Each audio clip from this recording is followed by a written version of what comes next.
नमस्कार, आदाब, सत श्री अकाल, जय भीम, जोहार। मेरा नाम है नवीन कुमार। बहुत सीधा सवाल है, इस देश में कोई गृह मंत्री है या नहीं है? और अगर है तो इस देश के एक सांसद की, इस देश के एक बड़े फिल्म स्टार की या उनके परिवार में से किसी की डंके की चोट पर हत्या कर दी जाती है तो इसकी जिम्मेदारी कौन लेगा? जेल में पड़ा गैंगस्टर या फिर उस गैंगस्टर को भाजपा के शब्दों में मसाला बिरयानी खिला रही सरकार? क्योंकि खुद सत्ताधारी पार्टी के पूर्व विधायक को उस गैंगस्टर के गुर्गों ने सरेआम उड़ा दिया, जबकि उन्हें गृह मंत्रालय से वाई श्रेणी की सुरक्षा मिली हुई थी और अमित शाह से लेकर नरेंद्र मोदी तक ताकते रह गए, अभी भी ताक रहे हैं। कमाल की बात तो यह है कि गुजरात की सरकार उस गैंगस्टर के आगे बीन बजा रही है और हिम्मत देखिए कि गैंगस्टर के गुर्गे सीधे पुलिस को फोन करते हैं, मैसेज करते हैं, मेल करते हैं और चैलेंज करते हैं कि रोक सको तो रोक लो। आपको पता ही होगा कि बॉलीवुड एक्टर सलमान खान को एक बार फिर से जान से मारने की धमकी मिली है। मीडिया रिपोर्ट्स की माने तो इस बार धमकी देने वाले ने 2 करोड़ रुपए की फिरौती मांगी है।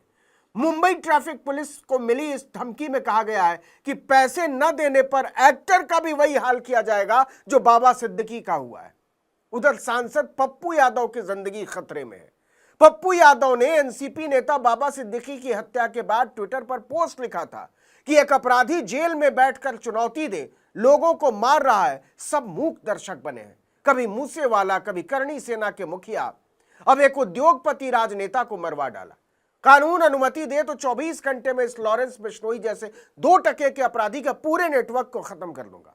इसके 24 घंटे के भीतर गैंगस्टर ने अपनी पहुंच और इरादों का पता पप्पू यादव को रवाना कर दिया। मीडिया रिपोर्ट्स के मुताबिक उन्हें कॉल करके धमकाया गया कि वो सलमान खान के मामले से दूर रहें और नहीं तो अंजाम भुगतने को तैयार रहें।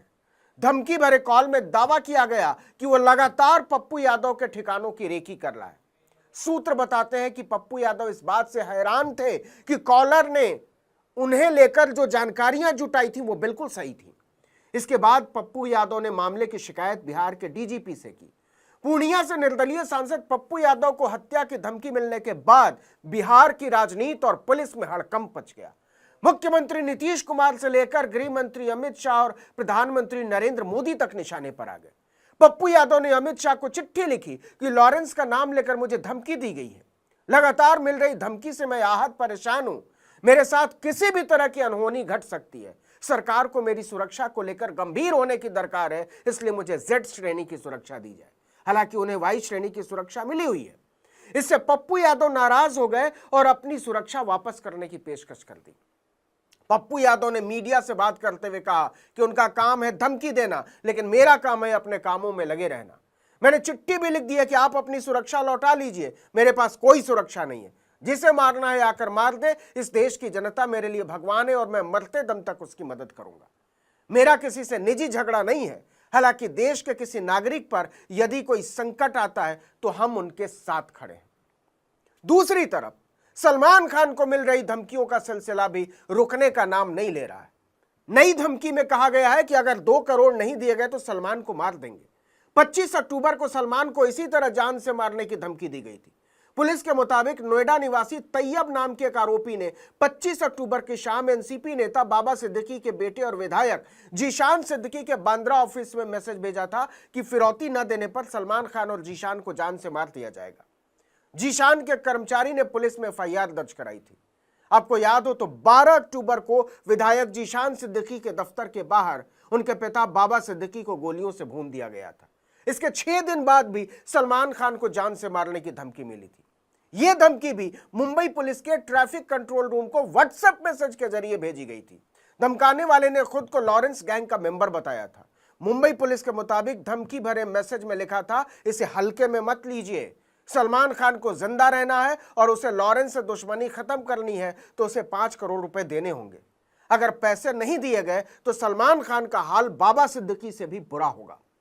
मुंबई पुलिस ने मैसेज करने वाले आरोपी को झारखंड के जमशेदपुर से 23 अक्टूबर को गिरफ्तार किया था। इसके 6 महीने पहले 14 अप्रैल को सलमान खान के बांद्रा स्थित गैलेक्सी अपार्टमेंट पर फायरिंग की गई थी, गोलियां चलाई गई थी। इस हमले की जिम्मेदारी भी गुजरात के साबरमती जेल में बंद लॉरेंस बिश्नोई के गिरोह ने ली थी। घटना के 2 महीने बाद सलमान खान ने मुंबई पुलिस को बयान दिया था कि बार बार अलग अलग लोगों के निशाने पर आने से मैं थक गया हूं, पहले भी कई बार धमकियां मिल चुकी हैं, जुर्माने लगे हैं, कई केसों में फंसा हूं, अब यह झेला नहीं जाता।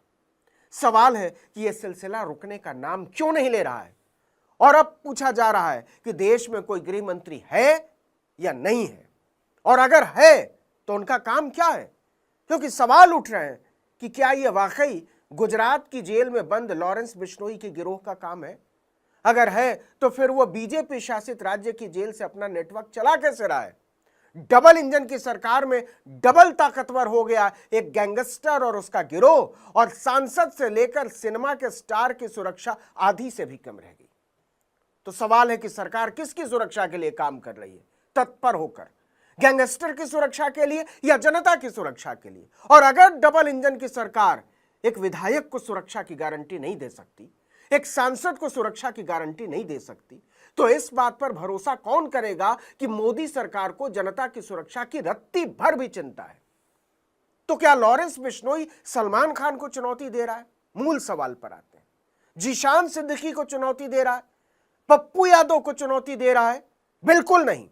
असल में वो सीधे सीधे देश के प्रधानमंत्री नरेंद्र मोदी को चुनौती दे रहा है, देश के गृह मंत्री अमित शाह को चुनौती दे रहा है, गुजरात के मुख्यमंत्री को चुनौती दे रहा है, बिहार के मुख्यमंत्री नीतीश कुमार को चुनौती दे रहा है, महाराष्ट्र के मुख्यमंत्री एकनाथ शिंदे को चुनौती दे रहा है, भारत के राष्ट्रीय सुरक्षा सलाहकार अजीत डोभाल को चुनौती दे रहा है कि जो करना हो कर लो, हम भी देखें कि अपने सांसद, विधायक और सिनेमा के सितारों को हमारी गोली से कैसे बचाते हो।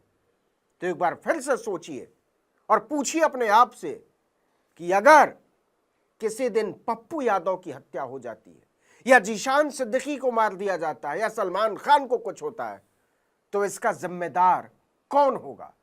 लॉरेंस बिश्नोई, उसका गिरोह, या फिर भारत की चुनी हुई सरकार? इस वीडियो में इतना ही, लेकिन अगर आपने आर्टिकल 19 इंडिया को अब तक सब्सक्राइब नहीं किया है तो फौरन कर लीजिए, बेल आइकॉन दबाइए, घंटी जैसी आकृति, लाइक कीजिए और कमेंट करके बताइए हमारा वीडियो आपको कैसा लगा। हमारा ट्विटर हैंडल है आर्टिकल 19_इंडिया और मेरा ट्विटर हैंडल है नवीन जर्नलिस्ट। नमस्कार।